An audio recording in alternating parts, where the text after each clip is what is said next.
जय हिंद साथियों। चलिए मैं आज जो दिल्ली विधानसभा का चुनाव हुआ है उससे संबंधित कुछ महत्वपूर्ण पॉइंट को देखते हैं जो आपके एग्जाम में आ सकते हैं। तो चलिए हम देखते हैं। देखिए, आपको पता होना चाहिए कि आपका दिल्ली विधानसभा में आपका कुल 70 सीट है। ठीक है, दिल्ली विधानसभा का टोटल कितने सीट है? तो 70 सीट है। और आपको पता होगा कि 70 सीट है तो बहुमत के लिए कितने वोट चाहिए? तो बहुमत के लिए आपका 36 सीट चाहिए। ठीक है, देखिए 35 दूनी 70 यानी 70 का आधा 35, एक ज़्यादा। ठीक है, तो आधे से एक ज़्यादा 36 सीट हुआ, तो बहुमत के लिए 36 सीट चाहिए। और जो आपका रिजल्ट आया है उसमें देखिए आपका क्या हुआ है, तो इसमें आपका बीजेपी को 48 सीट मिला है। तो 36 ही चाहिए बहुमत के लिए, लेकिन मिला कितना है? 48 मिला है, यानी इसका फुल बहुमत इसको कह सकते हैं। तो फुल बहुमत आपको बीजेपी को मिला है। और जो उससे पहले आम आदमी पार्टी थे उसका कितना मिला है? तो उसको मिला आपका 22 सीट मिला है। ठीक है, इसमें देखिए आपका बीजेपी को आपको 40 सीट को फायदा मिला है, क्योंकि इससे पहले जो आपका 2020 में चुनाव हुआ था उसमें बीजेपी को मात्र 8 सीट मिला था, यानी अभी 48 सीट मिला, यानी 40 को फायदा हुआ है। और आम आदमी पार्टी को देखिए आपका 2020 में उसको 62 सीट मिला था, इस बार आपका इसका 40 सीट को घाटा है किसको? आम आदमी पार्टी को। और कांग्रेस की बात करें तो कांग्रेस को न तो घाटा है न ही फायदा है, यानी पहले भी जीरो था अभी भी जीरो है, यानी नहीं तो कोई लॉस किया है नहीं कोई गेन किया है। कांग्रेस पार्टी सबसे अच्छा पार्टी है, मतलब ही नहीं है हार जीत से उसको। ठीक है, अब देखिए तो यहाँ पर आपको ये हुआ। आगे चलिए देखते हैं आपका आगे यहाँ पर डिटेल्स देखते हैं परसेंटेज। ठीक है, क्योंकि आपके एग्जाम में ना वोट शेयरिंग से प्रश्न आपके आएंगे। ठीक है, दिल्ली विधानसभा देखिए बीजेपी को कितना मत मिले हैं? तो 45.56% वोट मिले हैं। इसमें आपका आम आदमी पार्टी को कितना मिला है? तो 43.57% आपको वोट मिले हैं। बात करें कांग्रेस का तो कांग्रेस को आपको वोट मिला है 6.34%। ठीक है, 6.34% कांग्रेस को वोट मिले हैं और अन्य को मिले हैं 4.53%। तो आपको याद रखना है इसमें बीजेपी, आम आदमी पार्टी और कांग्रेस का। ठीक है, तो इसे आप ध्यान रखिएगा। यहाँ देखिए एक चीज़ और, यहाँ पर एक चीज़ और देखिए, इससे पहले का देखिए डाटा, ये देखिए 2020 का डाटा है। ठीक है, 2020 का देखिए, इसमें आपका आम आदमी पार्टी कितना था? तो 62 सीट जीता था। ठीक है, अब परसेंटेज में देखा जाए तो आपका 53.57% वोट मिला था उसको। अभी देखिए आपका यहाँ अभी कितना मिला है? तो आम आदमी पार्टी को अभी 43.57% वोट मिला है, यानी नेट 10% वोट कम मिला है किसको? आम आदमी पार्टी को, केजरीवाल जी को। ठीक है, 10% वोट कम मिला है। ठीक है, वही बात करें बीजेपी का तो पहले देखिए 2020 में इसको कितना मिला था? तो बीजेपी को 2020 में आपका 38.5% वोट मिला था, 38.5% वोट मिला था। अभी देखिए कितना है? तो 45.56 है, यानी 38.5% वोट पहले मिला था 2020 में, अभी मिला है कितना? तो 45.56 मिला है, यानी देखा जाए तो आपका 38 इधर हो गया 2, यानी 7% का इंक्रीज हुआ है किसको? बीजेपी को। वोट परसेंटेज में 7% का इंक्रीज हुआ है बीजेपी में, और आम आदमी पार्टी में 10% का गिरावट आया है, कमी आया है। ठीक है, 10% कम हुआ है किसको? आम आदमी पार्टी का। ठीक है, और इसे ध्यान रखिएगा। अब चलिए देखते हैं, आपका आगे देखते हैं।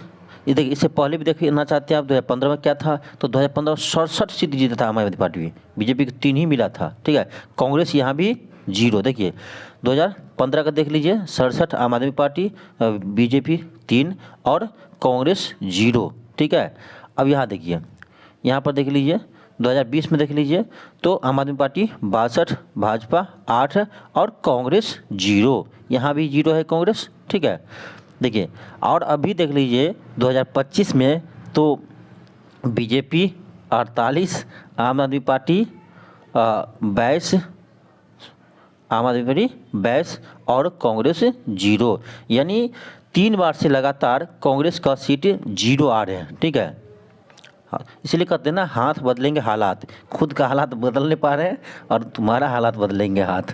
ठीक है, चलिए हंसी आता है यहाँ पर थोड़ा सा। आगे चलिए देखते हैं आपका। देखिए 27 साल के बाद आपका दिल्ली में जो है ना बीजेपी सरकार बनाने जा रही है, 27 साल बाद। यानी 27 साल बाद बीजेपी की सरकार बनने जा रही है दिल्ली में। तो इससे पहले आपका बीजेपी के मुख्यमंत्री कौन थे ये भी ध्यान रख सकते हैं, यहाँ से प्रश्न आ सकते हैं आपको, ठीक है। तो चलिए देखते हैं। देखिए इससे पहले आपका 1998 में, यहाँ देखिए इससे पहले आपका 1998 में दिल्ली के मुख्यमंत्री बनी थी कौन, तो सुषमा स्वराज। यानी उससे पहले देखा जाए आपका बीजेपी के तो 1998 में सरकार थे, ठीक है। उसके बाद अभी आपका 2025 में बने हैं, यानी 27 साल के बाद बने हैं, ठीक है। और ये भी ध्यान रखिए 1998 में मुख्यमंत्री कौन थे दिल्ली के, तो सुषमा स्वराज जी थे, जो विदेश मंत्री भी रह चुकी थी, ठीक है। उससे पहले देखिए 1996 मुख्यमंत्री कौन थे बीजेपी का, तो यहाँ पर है आपका, यानी एक सेकेंड, इसका नाम क्या है, साहिब सिंह वर्मा, ठीक है। ये इतना इंपॉर्टेंट नहीं है, लेकिन ये जरूर इंपॉर्टेंट है आपका 1998 का, क्योंकि 1998 के बाद ये सत्ता में आए हैं, तो उसको ध्यान रखना जरूरी है, ठीक है। चलिए आगे बढ़ते हैं, आगे देखते हैं आपका। यहाँ पर देखिए, यहाँ एक चीज़ देखते हैं हम कि सबसे अधिक वोट से कौन हारा और सबसे कम वोटों से, सबसे अधिक वोटों से कौन जीता और सबसे कम वोटों से कौन हारे, ठीक है। यहाँ देखिए, तो दिल्ली में इस बार सबसे कम अंतराल से हार संगम बिहार के विधानसभा सीट पर रही है। यहाँ पर भाजपा के चंदन कुमार चौधरी ने आपके दिनेश मोहिनिया को मात्र 344 वोट से शिकस्त दी, ठीक है। यानी मात्र 344 वोटों से हारा है, ठीक है। कौन हारा है, तो ध्यान रखिएगा, दिनेश मोहनिया। कौन जीता यहाँ पर, तो भाजपा के चंदन कुमार चौधरी, ठीक है। इससे आप ध्यान रखना है, संगम बिहार विधानसभा सीट से सबसे कम वोटों से, यानी दिनेश मोहनिया हार गया है, जो आम आदमी पार्टी से थे। और सबसे अधिक वोटों से कौन जीता है, चलिए उसको भी देख लेते हैं, ठीक है। यहाँ देखिए, अगर बात करें सबसे बड़ी जीत के, तो माटिया महल में आप उम्मीदवार वाले मोहम्मद इकबाल की रही है। यानी आम आदमी पार्टी से थे मोहम्मद इकबाल, जो सबसे अधिक वोटों से जीते हैं।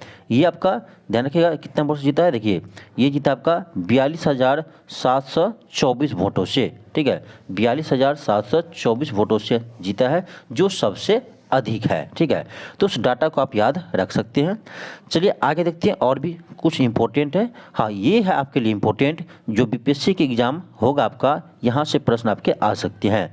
जो अभी दिल्ली विधानसभा का चुनाव हुआ है, उसमें देखिए 5 बिहारी चुनाव जीते हैं। यानी 5 व्यक्ति ऐसे हैं जो बिहार से हैं और ये चुनाव जीते हैं, ठीक है। तो ये आपके लिए इम्पोर्टेंट है, यदि आप बीपीएससी एग्जाम की तैयारी करते हैं तो ये आपके लिए इम्पोर्टेंट है, ठीक है।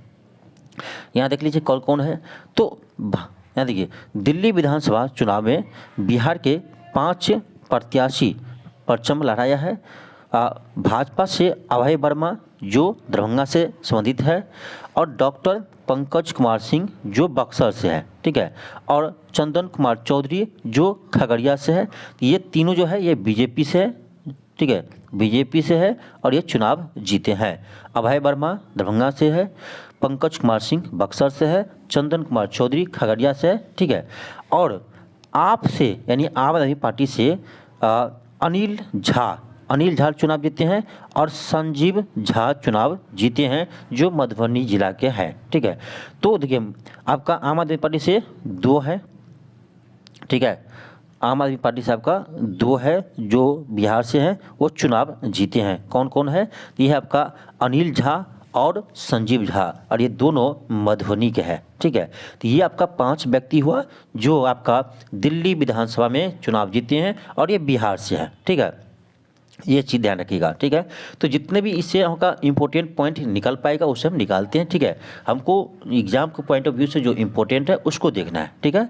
तो ध्यान रखिएगा, ये 5 व्यक्ति है बिहार के जो दिल्ली विधानसभा में चुनाव जीते हैं। अभय वर्मा दरभंगा के हैं, पंकज कुमार सिंह बक्सर के हैं, चंदन कुमार चौधरी खगड़िया के हैं, ये तीनों बीजेपी से जीते हैं, और अनिल झा मधुबनी के है, संजय झा भी मधुबनी के है, जो दोनों आम आदमी पार्टी से चुनाव जीते हैं, ठीक है।